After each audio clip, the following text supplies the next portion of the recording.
G'day and welcome to 12 Volt Shed. Today we're here to talk to you about solar regulator failures. It's a pretty common thing that happens with a lot of panels. A lot of fold out panels, or all sorts of panels really, can come with a little built-in solar regulator. This one happens to be a basic cheap pulse width modulated solar reg. I don't want to say the brand of this panel or the brand of the reg because it's not really a problem specific to a person's brand. It can happen to all of them.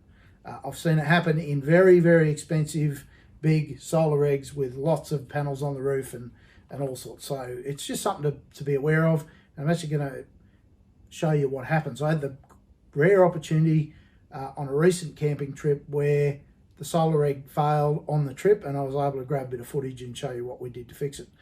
So as you can see, fold out solar panel. These little boxes take the power from the panel itself. They've got a link cable that goes between the two, and then that's then fed into a pulse width modulated solar reg to basically convert that higher voltage. This panel happens to be a 24, I think it's actually an 18 volt panel.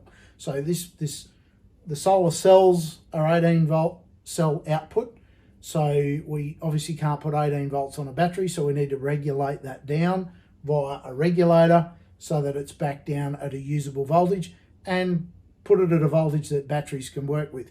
So this little reg, it's a 12 and 24 volt reg working on a 12 and 24 volt panel. So that can be a trick as well. Some DC to DCs are 12 and 24 volt. If the regulator dies and pushes excess voltage on the battery, that charger can think that that battery is a 24 volt system. And I've seen plenty of batteries turned into soccer balls as a result of failed solar rigs.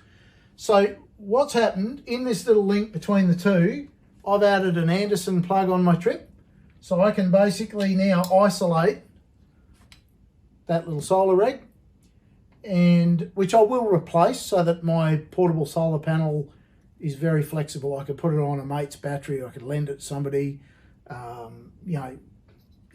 or I can now isolate that reg and I can put a lead on this straight to, I can plug it directly into one of my DC to DC chargers in the vehicle or in the caravan because they have an inbuilt MPPT, which will give me a higher efficiency in the conversion. MPPT essentially extends the usable amount of daylight that I have for a panel. It doesn't create more power, it makes the low light situations more efficient and therefore extends my usability of the panel by up to 30%, very rough figures. So that's why we use MPPT. But I can now, unregulated, go directly to my panel.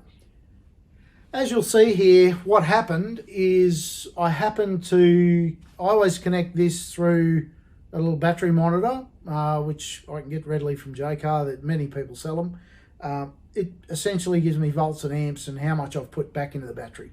So I happened to walk up and have a look at the reg, and as I walked up, I thought, wow, that's at 16 volts.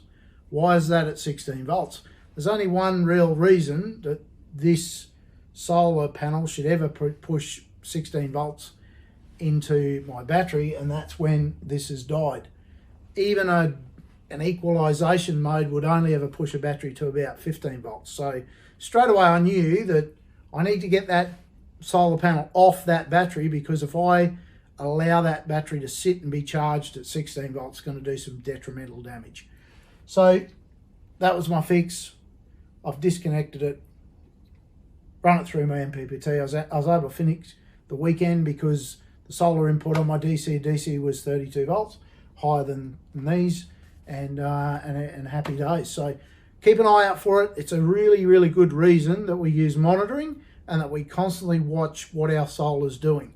And having a good battery brain and understanding these things will go you a long way. That could have potentially killed a $300-400 battery. So I'm glad I caught it when I did.